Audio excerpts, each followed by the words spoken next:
Youth club والوں کو کوسنا مناسب ہے یا نہیں؟ وہ عالم دین نہیں ہے، مگر رسول کی حدیث کے مطابق کہ میری طرف سے لوگوں کو احکام الہی پہنچا دو، اگرچہ ایک آیت بھی ہو، تو پھر یوتھ کلب والوں کی دعوت کی سرگرمی پہ تنقید کیوں کیا جا رہا ہے اور کہ عالم دین نہ ہونے کو نشانہ کیوں بنایا جا رہا ہے؟ دیکھیے، پہلی بات تو یہ ہے کہ دنیا کے ہر میدان میں آپ جانتے ہیں کہ اس میدان کے ماہرین کی کدھر رجوع کیا جاتا ہے۔ جب آپ ایک طرف یہ کہتے ہیں کہ وہ عالم دین نہیں ہے، دوسری طرف یہ کہتے ہیں نہیں ہم ان کو سنیں گے بھی، ان کے کی باتوں کو عام کریں گے۔ آپ خود بتائیں کہ آپ کا یہ معیار کیسا ہے؟ آپ بتائیں، اس میں کوئی لمبی چوڑی بات ہے۔ اور رہی بات جہاں تک، دو باتوں میں بڑا فرق ہے، یاد رکھیں۔ بلغوا عنی ولو آیا، بلغوا عنی ولو آیا، تم جو ہے آیت میری طرف سے پہنچاؤ، چاہے ایک آیت ہی کیوں نہ ہو۔ یہ ٹھیک ہے، پہنچانے والے کو کہا جا رہا ہے، اس پہ ہم بات کریں گے، لیکن کیا اس کا مطلب یہ ہے کہ دو آیتیں بھی کسی کو معلوم ہو تو اس کو مفتی بنا کے اس سے سوالات پوچھو؟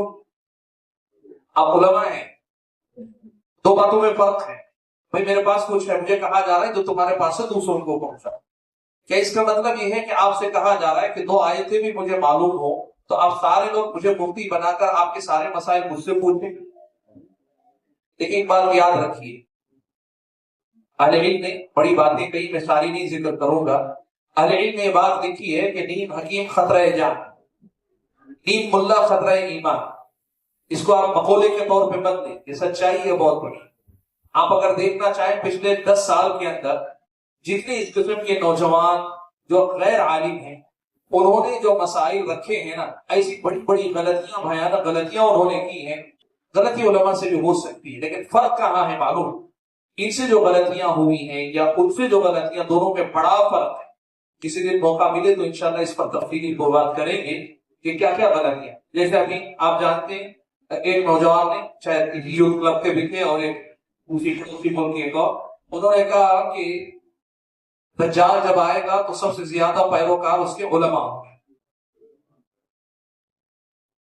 اب آپ کو لگے گا یہ معمولی غلطی، یہ غلطی نہیں۔ اب تک کہ میں نے سنا ان میں سے ایک صاحب جواب دے رہے تھے اکیڈمک ایرر ہے، یعنی یہ جو ہے مطلب غلطی ہے، بس یہ پوری جو ہے بنیاد کو ہلانے والی غلطی ہے۔ آپ نے پوری امت پر اعتماد علماء پر سے ختم کر دی، جبکہ کیوں آیتیں سینکڑوں حدیثیں ایسی ہیں جو امت کو اپنے علماء سے جڑنے کی بات کر رہی۔ آپ نے ایک جملے میں ان ساری آیات اور احادیث کو بے بنیاد کرا کے، ایسی غلطیاں ان سے ہوتی ہیں۔ آپ کو شاید سمجھنے میں مشکل ہوگی، لیکن میں ایک چیز اکثر کہا کرتا ہوں، میری اپنی گفتگو یوٹیوب پر ہے کہ جو نوجوان اس میدان میں کام کرنا چاہتے ہیں، آپ ایک کام کو اپنی پوری زندگی کا مشن بنانا چاہتے ہیں، جس مشن پہ لگنا چاہتے ہیں، 4 سال 5 سال کم از کم کسی ادارے میں یا کسی معالج دین کے پاس بیٹھ کر آپ محنت نہیں کر سکتے۔ ساری زندگی آپ لگانا چاہتے ہیں، لیکن آپ اس کے لیے محنت کر کے سیکھنا نہیں چاہتے، بغیر سیکھے کرنا چاہتے ہیں۔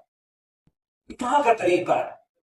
بہت ساری باتیں ہیں، میں یہ بات آپ کو کہنا چاہوں گا، بنیاد اس کی کیا ہے؟ دیکھیے، اس پر نقید کرنے کی وجہ ایک تو اللہ کے نبی صلی اللہ علیہ وسلم کی احادیث ہے، اور دوسرے سلف صالحین کا منہج ہے۔ یہ دونوں چیزیں اس بات کا تقاضا کرتی ہیں علم علماء اسلام سے لیا جائے۔ باقی دوسرے کیا کرتے ہیں، یہ سرے سے دوسرا ہی مسئلہ ہے، یہ کمپیریزن نہیں۔ میں نے دیکھا بہت سارے لوگ اس انداز میں لیتے ہیں کہ یہ علماء کا حسد ہے، علماء کا جلن ہے علماء کی، کہ یہ جو ہے ان کی پاپولرٹی سے جلتے ہیں یا ان کی مارکیٹ سے جا رہی ہے، فلاں کر، یہ سب چلتا رہے گا، لوگ بولتے رہیں گے۔